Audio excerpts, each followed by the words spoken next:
Hello and welcome to another LessonPix quick tip.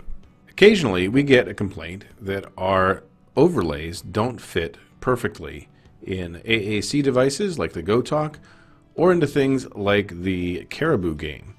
And we pride ourselves in measuring these carefully, and they should perfectly fit. And it always comes down to the same problem. So it's not something we can fix, so let me just walk you through how you can avoid it. Here you'll see we've got a GoTalk Core Words board that I just found in the sharing center, and I've loaded these pictures from it into the tray.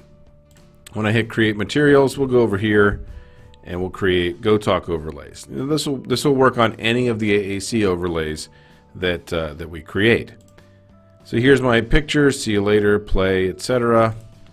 And here I'm going to choose my device. I'm going to choose the GoTalk 9 Plus because that's what it was originally created for. Now, this is all normal LessonPix stuff. You can use the grid layout, you can move things around, you can change colors. I won't do any of that because it's irrelevant for this problem. The problem is that once you've gone through the process and gotten exactly the board you want, and you hit finish, you'll see the PDF file. The problem is that when you open the PDF file, it will look perfect, but when you go to print it, it will show up just a little bit smaller than you'd like. And if you're on something like the GoTalk 32 or the AMD 8 that uses legal paper, it can look a lot smaller than what you really want it to look like. So, how do you fix this? Well, the problem fundamentally has to do with Acrobat Reader and one of its default settings. So since version 8 or so, Acrobat has changed its default settings so that when you hit print, it'll pop up a window and this will be set to fit. Now, if you choose actual size, it will create exactly the right size that we intended. If you choose fit, it looks at the paper size that you've chosen, and it also looks at the margins on your printer, and it makes sure that it's not going to overrun the sides. Now, we always leave enough border on these that you don't have to worry about that. You don't have to worry about running out of margins. As long as you're using the right size page, it'll work just fine. So when I choose actual size and I print this, it will come out exactly the size that I want. Now, to make sure you're using the right size paper, that's going to depend on your printer, but it's going to be up here under Properties. This page will look different depending on what printer you're using, but there will always be a place where you set your printer size, your paper size. So I've set this one to 8.5 by 11. I've said use the actual size, and when I print this, it will come out exactly the right size that I wanted. Very quickly, let me go ahead and show you another example of this using the AMD 8. So we're going to keep these same pictures in here. We're going to have a few too many pictures that won't really matter. We'll create AMDI Tech Talks.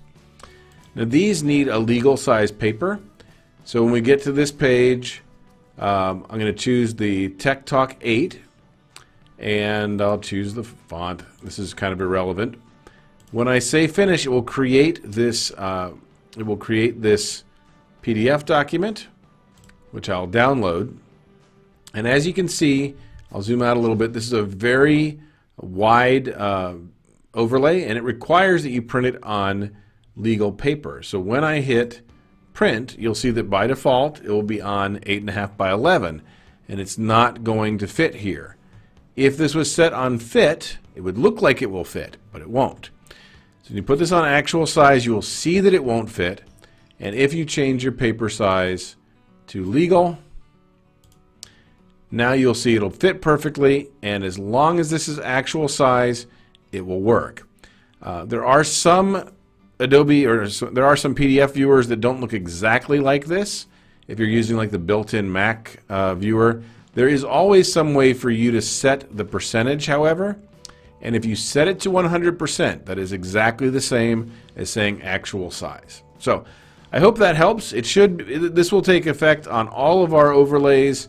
It will also make a difference if you're using, for example, our dynamic cards and you're telling us exactly what size you want. So if you say I want them all to be exactly 2 inches, again, if you want it to be exact, you need to make sure that says actual size when you print it. A lot of people have said, can't you change that? Can't you force it to have that setting?